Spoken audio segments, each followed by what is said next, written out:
you see the camels?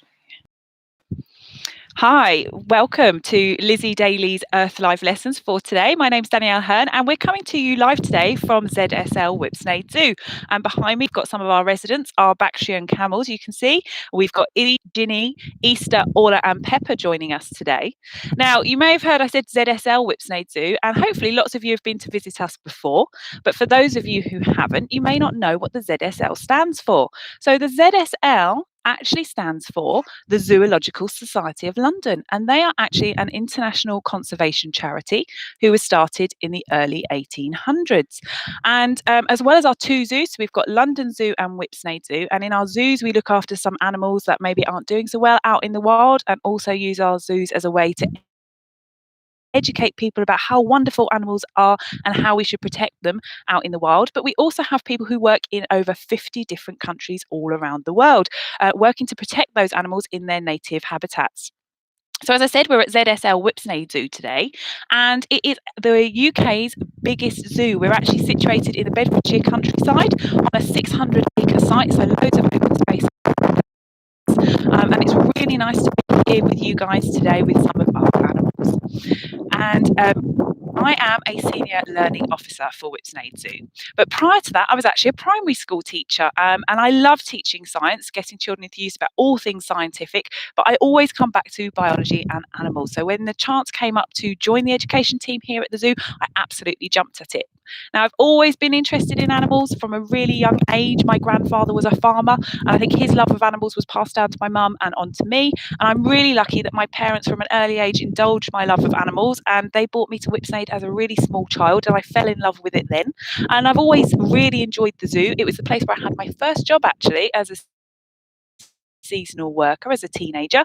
I then went off on a different career path, but Whipsnade was always a place that was very fond to me that I regularly visited. I even got married here. But as I say, I went off, I was a primary teacher, and then I was lucky enough to come back here. Now, on to our topic for today. So our topic for today is teeth and diets, and we're going to be thinking a little bit about what animals' teeth are like, what that can tell us, and how knowing about their teeth and diets can help us to take really good care of them. So first of all, what we're going to think about to help us think about teeth today is we're going to think about the teeth of the 5 different vertebrate groups. So if you can remember, a vertebrate is an animal with a backbone. So can you remember what those 5 vertebrate groups are? Yes, so we have birds, we have fish, we have amphibians, we have reptiles, and the last one is mammals. Okay, so well done if you got all 5 of those. So we're going to first of all think about the bird group. So can you tell me, do birds have teeth? Well, actually, yes, you're right. It's a bit of a trick question because birds don't have teeth. They have something else instead. They actually have beaks to help them eat. So if we have a look at this macaw skull here, you can see that they have a big hooked beak, which is really strong. And that's to help them break into the fruit, the tough skin of fruit, and the nuts and seeds that they would eat. But if not all birds have the same shape of beak. So if we have a look at this ibis skull, you can see that that is a really sharp, pointy beak. Now that's because they use that to probe in mud to look for worms, crustaceans and insects, and that is how they find their food. So very different to how our macaw skull would eat. But sometimes birds have similar shaped beaks for different reasons. So a heron would also have a sharp beak, but rather than for probing in mud, looking for worms or crustaceans like our ibis, a heron would actually use that for hunting when it's looking for fish and for grabbing and spearing those fish. Now, some birds appear like they have teeth. So you may have seen inside a penguin's mouth before, and we have our penguins here at the zoo. We have 2 types of penguins. We have our African black-footed penguins and we have our rockhopper penguins. Now, inside their beak, they look like they've got some teeth, but they're actually fleshy barbs that help with their diet of slippery fish. So all the barbs face inwards, and that stops the fish from slipping out as they swallow it whole. So birds don't have teeth. Okay, so let's move on to some of our other vertebrate groups. Let's have a think about 3 together now. Okay, so I want us to think about reptiles, I want us to think about amphibians, and I want us to think about fish. Okay, so if we think about amphibians first, can you think, do amphibians have fish? And if you're with someone at home, maybe have a little vote between you whether you think they do or not. Okay, well, some amphibians do have teeth.